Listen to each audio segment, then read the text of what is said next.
أعوذ بالله من الشيطان الرجيم.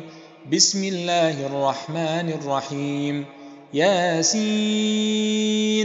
والقرآن الحكيم إنك لمن المرسلين على صراط مستقيم تنزيل العزيز الرحيم لتنذر قوما ما أنذر آباؤهم فهم غافلون لقد حق القول على أكثرهم فهم لا يؤمنون إنا جعلنا في أعناقهم أغلالا فهي إلى الأذقان فهم مقمحون وجعلنا من بين أيديهم سدا ومن خلفهم سدا فأغشيناهم فهم لا يبصرون وسواء عليهم أأنذرتهم أم لم تنذرهم لا يؤمنون إنما تنذر من اتبع الذكر وخشي الرحمن بالغيب فبشره بمغفرة وأجر كريم إنا نحن نحيي الموتى ونكتب ما قدموا وآثارهم وكل شيء أحصيناه في إمام مبين واضرب لهم مثلا أصحاب القرية إذ جاءها المرسلون إذ أرسلنا إليهم 2 فكذبوهما فعززنا بثالث فقالوا إنا إليكم مرسلون قالوا ما أنتم إلا بشر مثلنا وما أنزل الرحمن من شيء إن أنتم إلا تكذبون قالوا ربنا يعلم إنا إليكم لمرسلون وما علينا إلا البلاغ المبين قالوا إنا تطيرنا بكم لئن لم تنتهوا لنرجمنكم وليمسنكم منا عذاب أليم قالوا طائركم معكم أئن ذكرتم بل أنتم قوم مسرفون قالوا طائركم معكم أئن ذكرتم بل أنتم قوم مسرفون وجاء من أقصى المدينة رجل يسعى قال يا قوم اتبعوا المرسلين اتبعوا من لا يسألكم أجرا وهم مهتدون وما لي لا أعبد الذي فطرني وإليه ترجعون أأتخذ من دونه آلهة إن يردني الرحمن بضر لا تغن عني شفاعتهم شيئا ولا ينقذون إني إذا لفي ضلال مبين إني آمنت بربكم فاسمعون قيل ادخل الجنة قال يا ليت قومي يعلمون بما غفر لي ربي وجعلني من المكرمين وما أنزلنا على قومه من بعده من جند من السماء وما كنا منزلين إن كانت إلا صيحة واحدة فإذا هم خامدون يا حسرة على العباد ما يأتيهم من رسول إلا كانوا به يستهزئون ألم يروا كم أهلكنا قبلهم من القرون أنهم إليهم لا يرجعون وإن كل لما جميع لدينا محضرون وآية لهم الأرض الميتة أحييناها وأخرجنا منها حبا فمنه يأكلون وجعلنا فيها جنات من نخيل وأعناب وفجرنا فيها من العيون ليأكلوا من ثمره وما عملته أيديهم أفلا يشكرون سبحان الذي خلق الأزواج كلها مما تنبت الأرض ومن أنفسهم ومما لا يعلمون وآية لهم الليل نسلخ منه النهار فإذا هم مظلمون والشمس تجري لمستقر لها ذلك تقدير العزيز العليم والقمر قدرناه منازل حتى عاد كالعرجون القديم لا الشمس ينبغي لها أن تدرك القمر ولا الليل سابق النهار وكل في فلك يسبحون وآية لهم أنا حملنا ذريتهم في الفلك المشحون وخلقنا لهم من مثله ما يركبون وإن نشأ نغرقهم فلا صريخ لهم ولا هم ينقذون إلا رحمة منا ومتاعا إلى حين وإذا قيل لهم اتقوا ما بين أيديكم وما خلفكم لعلكم ترحمون وما تأتيهم من آية من آيات ربهم إلا كانوا عنها معرضين وإذا قيل لهم أنفقوا مما رزقكم الله قال الذين كفروا للذين آمنوا أنطعم من لو يشاء الله أطعمه إن أنتم إلا في ضلال مبين ويقولون متى هذا الوعد إن كنتم صادقين ما ينظرون إلا صيحة واحدة تأخذهم وهم يخصمون فلا يستطيعون توصية ولا إلى أهلهم يرجعون ونفخ في الصور فإذا هم من الأجداث إلى ربهم ينسلون قالوا يا ويلنا من بعثنا من مرقدنا هذا ما وعد الرحمن وصدق المرسلون إن كانت إلا صيحة واحدة فإذا هم جميع لدينا محضرون فاليوم لا تظلم نفس شيئا ولا تجزون إلا ما كنتم تعملون إن أصحاب الجنة اليوم في شغل فاكهون هم وأزواجهم في ظلال على الأرائك متكئون لهم فيها فاكهة ولهم ما يدعون سلام قولا من رب رحيم وامتازوا اليوم أيها المجرمون ألم أعهد إليكم يا بني آدم ألا تعبدوا الشيطان إنه لكم عدو مبين وأن اعبدوني هذا صراط مستقيم ولقد أضل منكم جبلا كثيرا أفلم تكونوا تعقلون هذه جهنم التي كنتم توعدون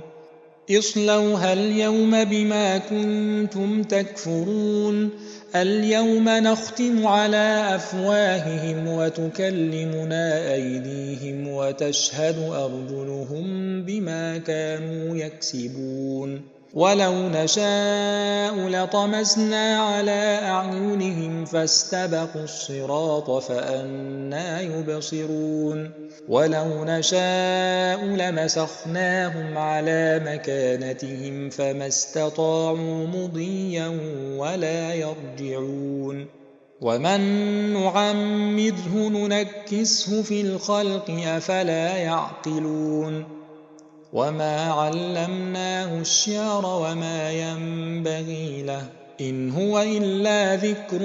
وقرآن مبين لينذر من كان حيا ويحق القول على الكافرين أولم يروا أنا خلقنا لهم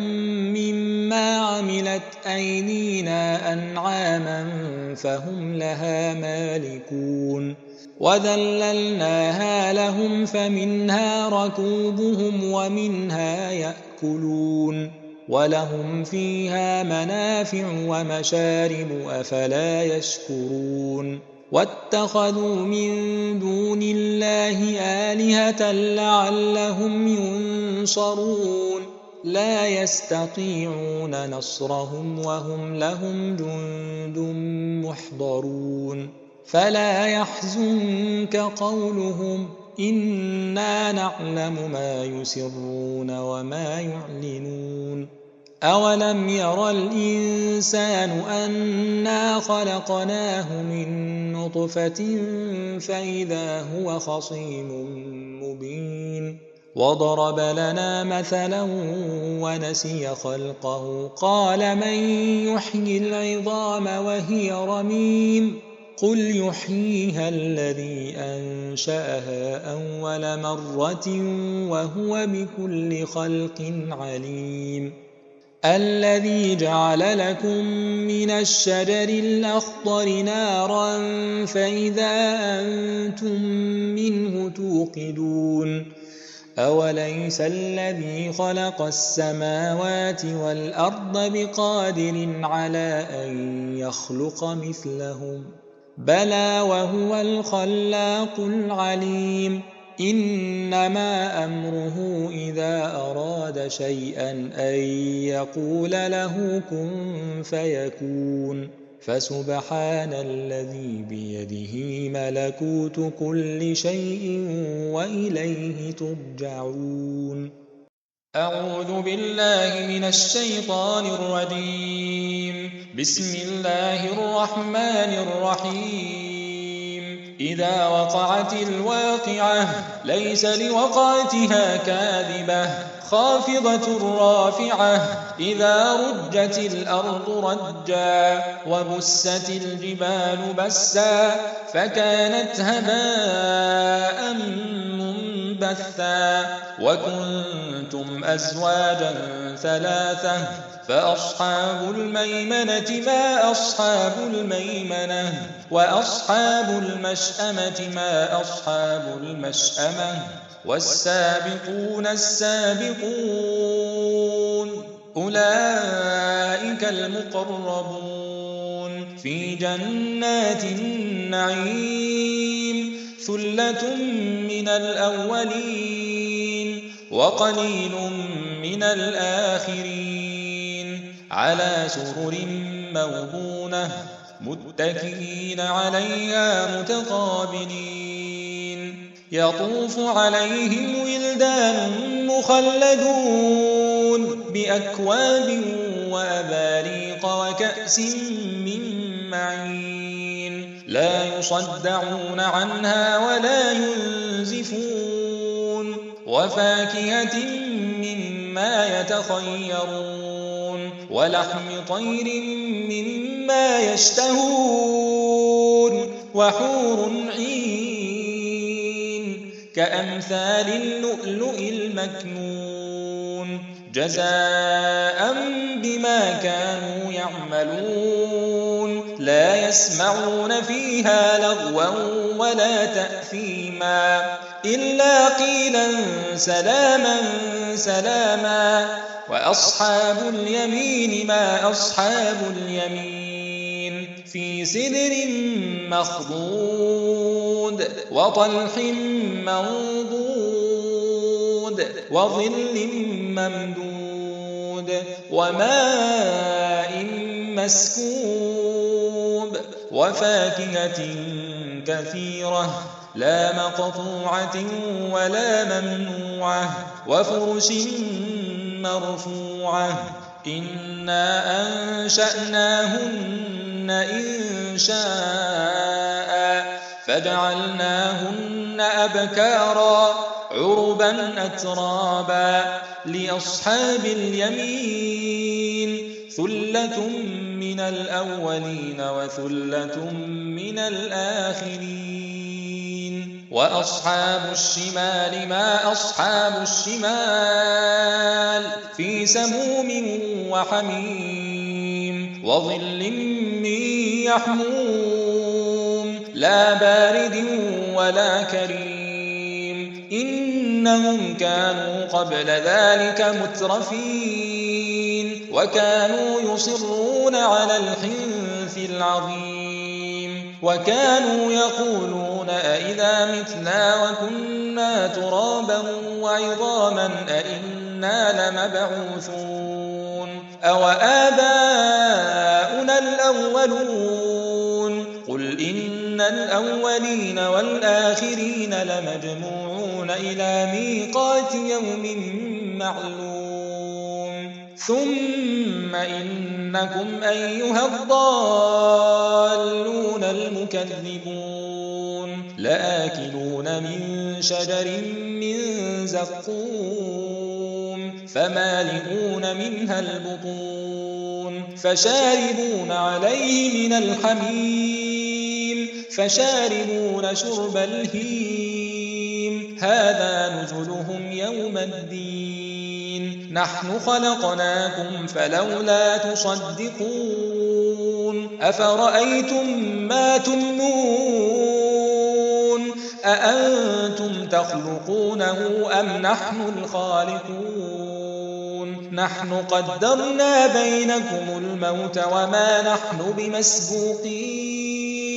على أن نبدل أمثالكم وننشئكم فيما لا تعلمون ولقد علمتم النشأة الأولى فلولا تذكرون أفرأيتم ما تحرثون أأنتم تزرعونه أم نحن الزارعون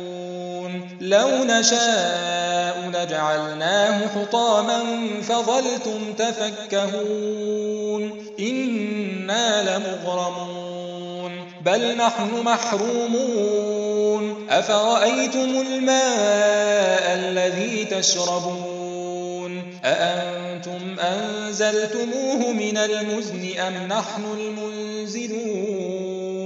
لو نشاء جعلناه أجاجا فلولا تشكرون أفرأيتم النار التي تورون أأنتم أنشأتم شجرتها أم نحن المنشئون نحن جعلناها تذكرة ومتاعا للمقوين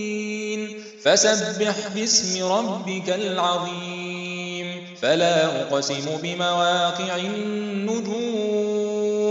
وإنه لقسم لو تعلمون عظيم إنه لقرآن كريم في كتاب مكنون لا يمسه إلا المطهرون تنزيل من رب العالمين أفبهذا الحديث أنتم مدهنون وتجعلون رزقكم أنكم تكذبون فلولا إذا بلغت الحلقوم وأنتم حينئذ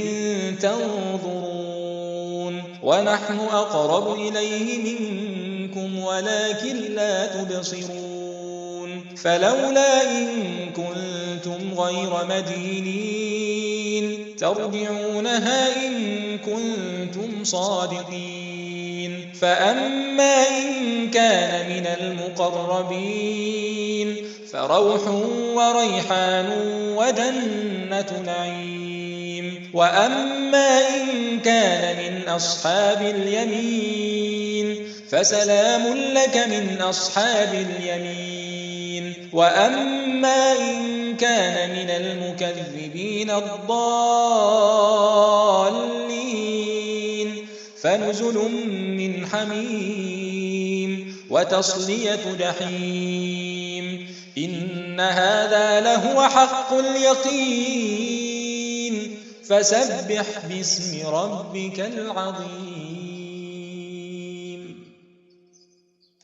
أعوذ بالله من الشيطان الرجيم بسم الله الرحمن الرحيم الحمد لله الذي أنزل على عبده الكتاب ولم يجعل له عوجا قيما لينذر بأسا شديدا من لدنه ويبشر المؤمنين الذين يعملون الصالحات أن لهم أجرا حسنا ماكثين فيه أبدا وينذر الذين قالوا اتخذ الله ولدا ما لهم به من علم ولا لآبائهم كبرت كلمة تخرج من أفواههم إن يقولون إلا كذبا فلعلك باخع نفسك على آثارهم إن لم يؤمنوا بهذا الحديث أسفا إنا جعلنا ما على الأرض زينة لها لنبلوهم أيهم أحسن عملا وإنا لجاعلون ما عليها صعيدا جرزا أم حسبت أن أصحاب الكهف والرقيم كانوا من آياتنا عجبا إذ أوى الفتية إلى الكهف فقالوا ربنا آتنا من لدنك رحمة وهيئ لنا من أمرنا رشدا فضربنا على آذانهم في الكهف سنين عددا ثم بعثناهم لنعلم أي الحزبين أحصى لما لبثوا أمدا نحن نقص عليك نبأهم بالحق إنهم فتية آمنوا بربهم وزدناهم هدى وربطنا على قلوبهم إذ قاموا فقالوا ربنا رب السماوات والأرض لن ندعو من دونه إلها لقد قلنا إذا شططا هؤلاء قومنا اتخذوا من دونه آلهة لولا يأتون عليهم بسلطان بين فمن أظلم ممن افترى على الله كذبا وإذ اعتزلتموهم وما يعبدون إلا الله فأووا إلى الكهف ينشر لكم ربكم من رحمته ويهيئ لكم من أمركم مرفقا وترى الشمس إذا طلعت تزاور عن كهفهم ذات اليمين وإذا غربت تقرضهم ذات الشمال وهم في فجوة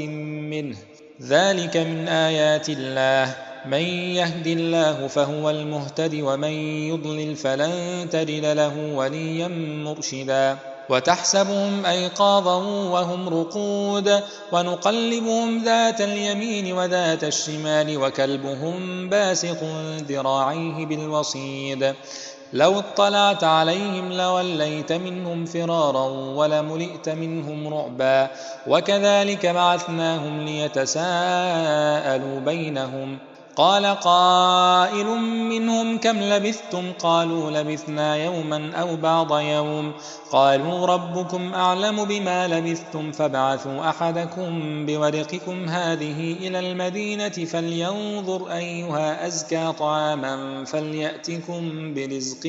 منه وليتلطف ولا يشعرن بكم أحدا إنهم إن يظهروا عليكم يرجموكم أو يعيدوكم في ملتهم ولن تفلحوا إذن أبدا وكذلك أعثرنا عليهم ليعلموا أن وعد الله حق وأن الساعة لا ريب فيها إذ يتنازعون بينهم أمرهم فقالوا ابنوا عليهم بنيانا ربهم أعلم بهم قال الذين غلبوا على أمرهم لنتخذن عليهم مسجدا سيقولون ثلاثة رابعهم كلبهم ويقولون خمسة سادسهم كلبهم رجما بالغيب ويقولون سبعة وثامنهم كلبهم قل ربي أعلم بعدتهم ما يعلمهم إلا قليل فلا تمار فيهم إلا مراء ظاهرا ولا تستفت فيهم منهم أحدا ولا تقولن لشيء إني فاعل ذلك غدا إلا أن يشاء الله واذكر ربك إذا نسيت وقل عسى أن يهديني ربي لأقرب من هذا رشدا ولبثوا في كهفهم 300 سنين وازدادوا 9 قل الله أعلم بما لبثوا له غيب السماوات والأرض أبصر به وأسمع ما لهم من دونه من ولي ولا يشرك في حكمه أحدا واتل ما أوحي إليك من كتاب ربك لا مبدل لكلماته ولن تجد من دونه ملتحدا واصبر نفسك مع الذين يدعون ربهم بالغداة والعشي يريدون وجهه ولا تعد عيناك عنهم تريد زينة الحياة الدنيا ولا تطع من أغفلنا قلبه عن ذكرنا واتبع هواه وكان أمره فرطا وقل الحق من ربكم فمن شاء فليؤمن ومن شاء فليكفر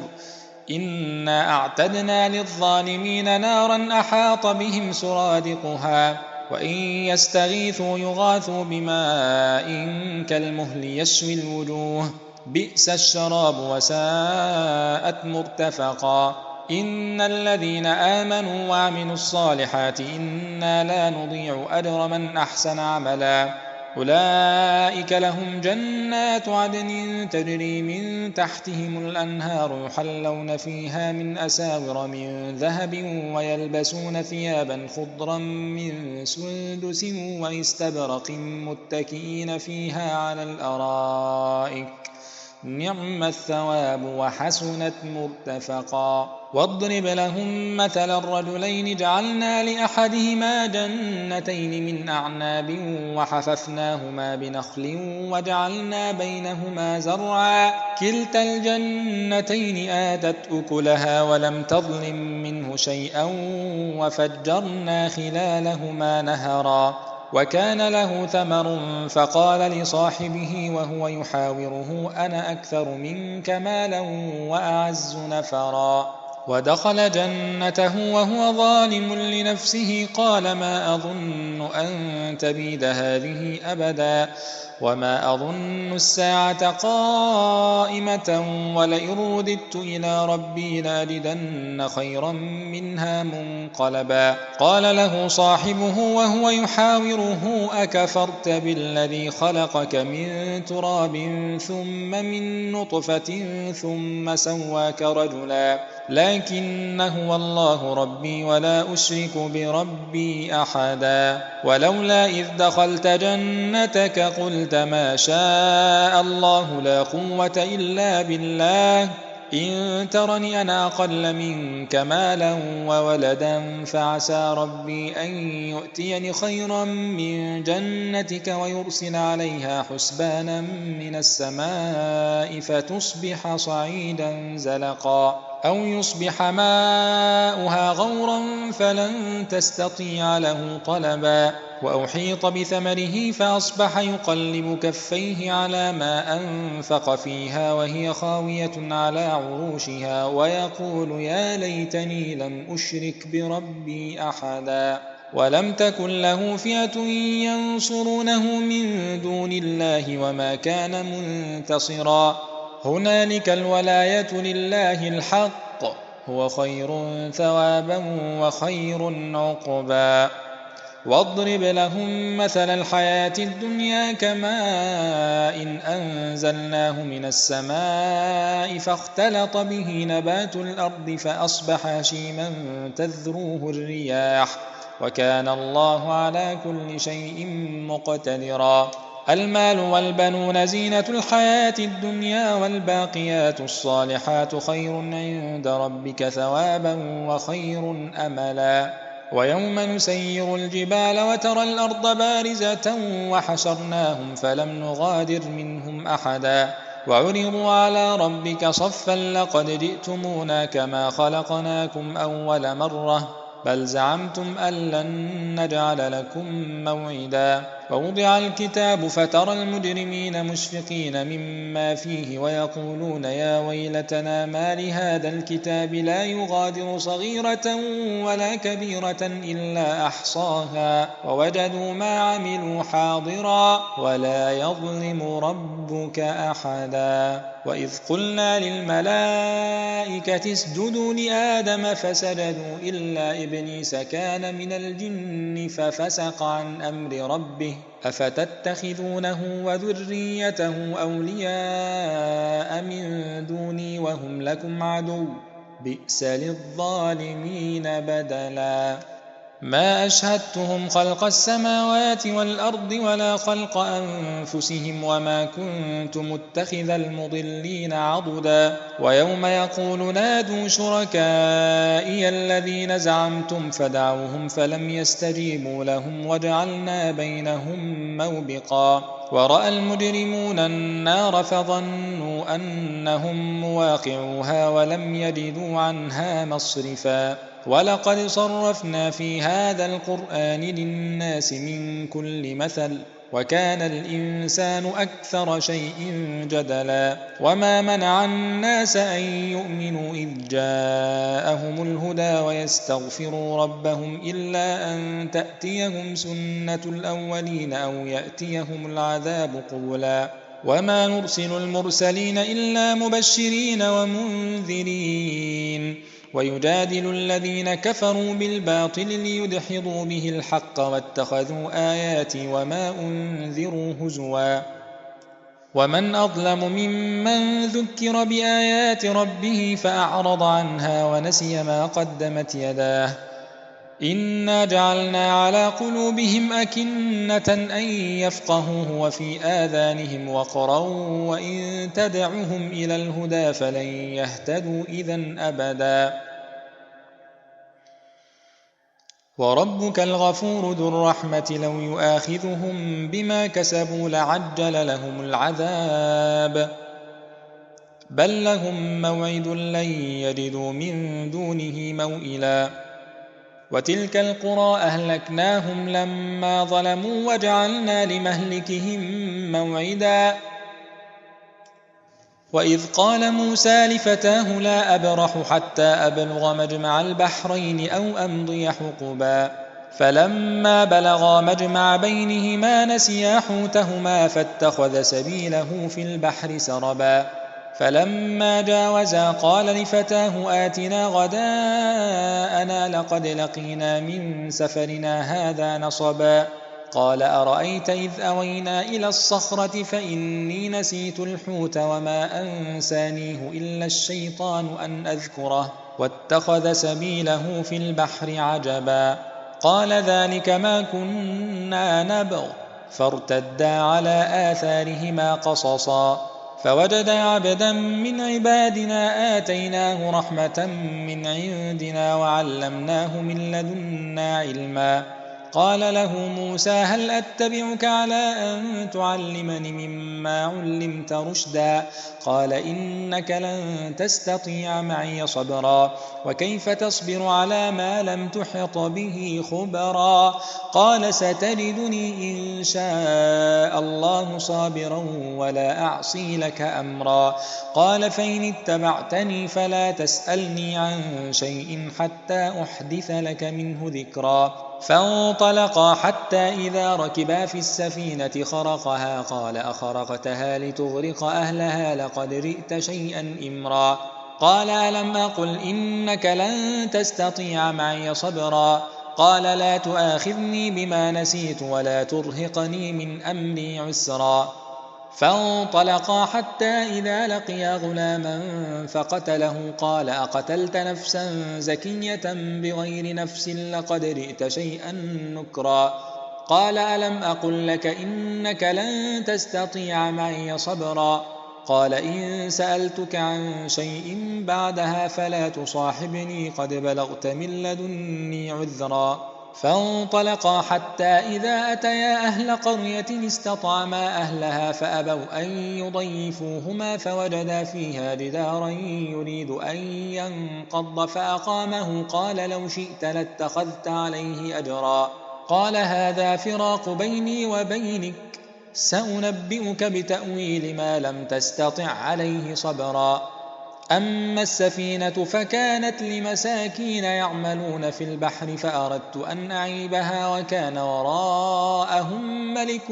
يأخذ كل سفينة غصبا وأما الغلام فكان أبواه مؤمنين فخشينا أن يرهقهما طغيانا وكفرا فأردنا أن يبدلهما ربهما خيرا منه زكاة وأقرب رحما. وأما الجدار فكان لغلامين يتيمين في المدينة وكان تحته كنز لهما وكان أبوهما صالحا فأراد ربك أن يبلغا أشدهما ويستخرجا كنزهما رحمة من ربك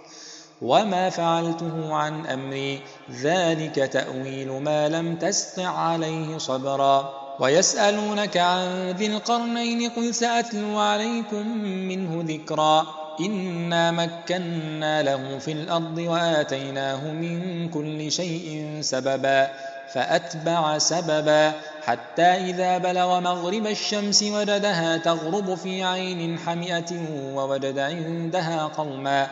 قلنا يا ذا القرنين إما أن تعذب وإما أن تتخذ فيهم حسنا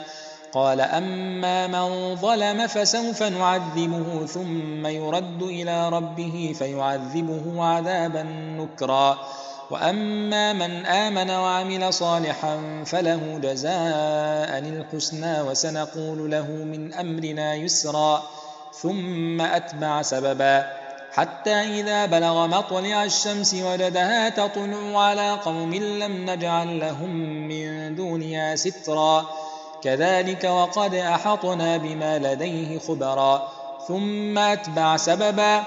حتى إذا بلغ بين السدين وجد من دونهما قوما لا يكادون يفقهون قولا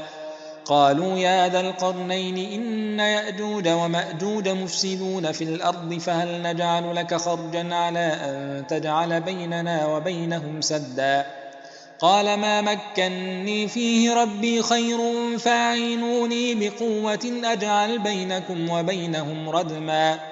آتوني زبر الحديد حتى إذا ساوى بين الصدفين قال انفخوا حتى إذا جعله نارا قال آتوني أفرغ عليه قطرا فما استطاعوا أن يظهروا وما استطاعوا له نقبا قال هذا رحمة من ربي فإذا جاء وعد ربي جعله دكاء وكان وعد ربي حقا وتركنا بعضهم يومئذ يموج في بعض ونفخ في الصور فجمعناهم جمعا وعرضنا جهنم يومئذ للكافرين عرضا الذين كانت أعينهم في غطاء عن ذكري وكانوا لا يستطيعون سمعا أفحسب الذين كفروا أن يتخذوا عبادي من دوني أولياء إنا أعتدنا جهنم للكافرين نزلا قل هل ننبئكم بالأخسرين أعمالا الذين ضل سعيهم في الحياة الدنيا وهم يحسبون أنهم يحسنون صنعا أولئك الذين كفروا بآيات ربهم ولقائه فحبطت أعمالهم فلا نقيم لهم يوم القيامة وزنا ذلك جزاؤهم جهنم بما كفروا واتخذوا آياتي ورسلي هزوا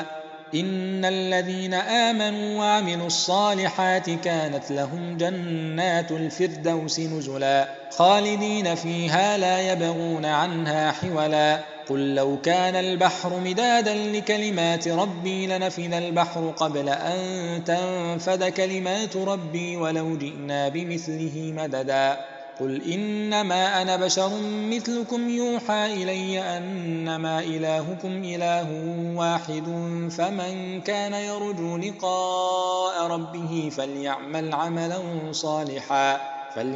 عملا صالحا ولا يشرك بعبادة ربه أحدا أعوذ بالله من الشيطان الرجيم بسم الله الرحمن الرحيم تبارك الذي بيده الملك وهو على كل شيء قدير الذي خلق الموت والحياة ليبلوكم أيكم أحسن عملا وهو العزيز الغفور الذي خلق 7 سماوات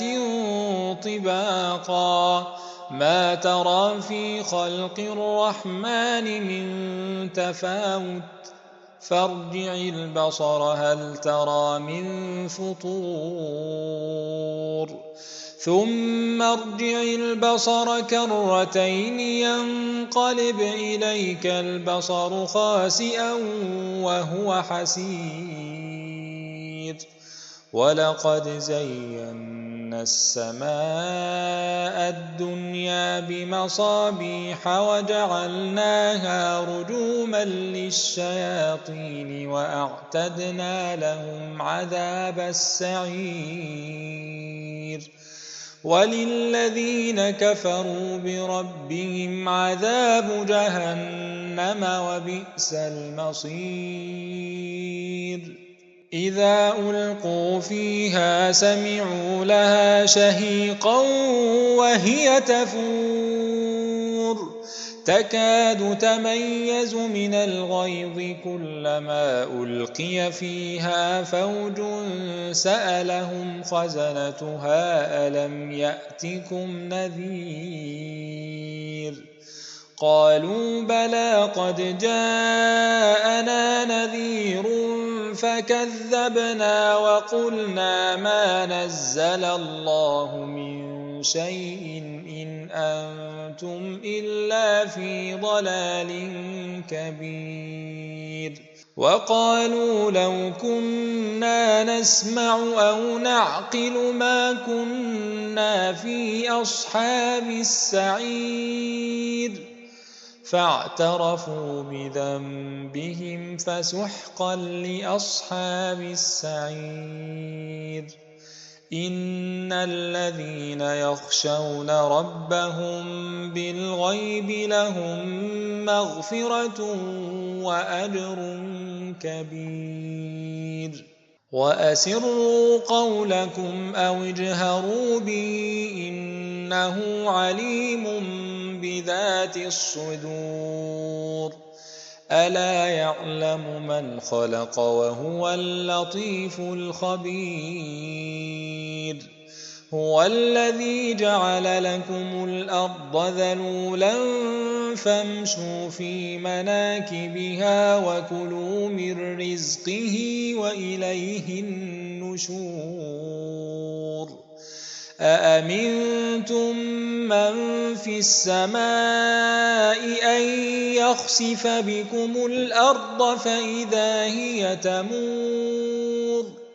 أم أمنتم من في السماء أن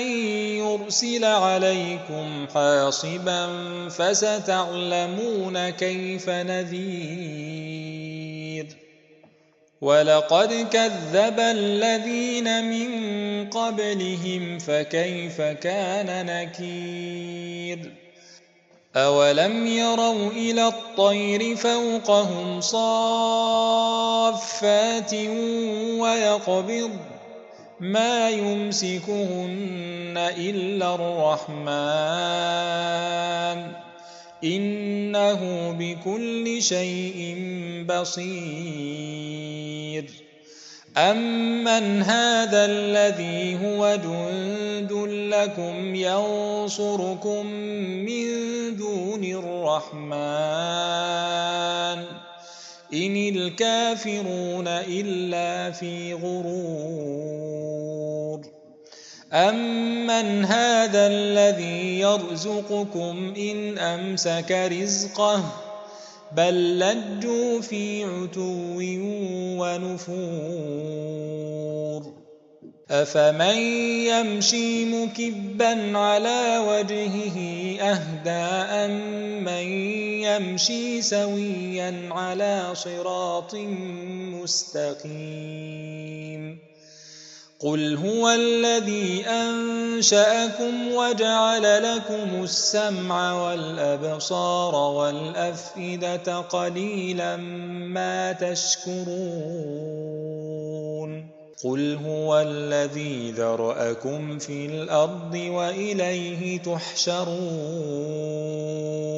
ويقولون متى هذا الوعد إن كنتم صادقين قل إنما العلم عند الله وإنما أنا نذير مبين فلما رأوه زلفة سيئت وجوه الذين كفروا وقيل هذا الذي كنتم به تدعون قل أرأيتم إن أهلكني الله ومن معي أو رحمنا فمن يجير الكافرين من عذاب أليم قل هو الرحمن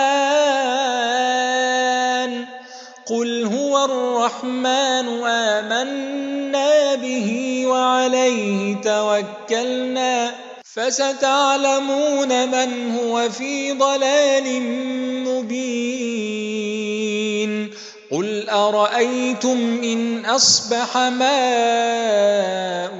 غورا فمن يأتيكم بماء معين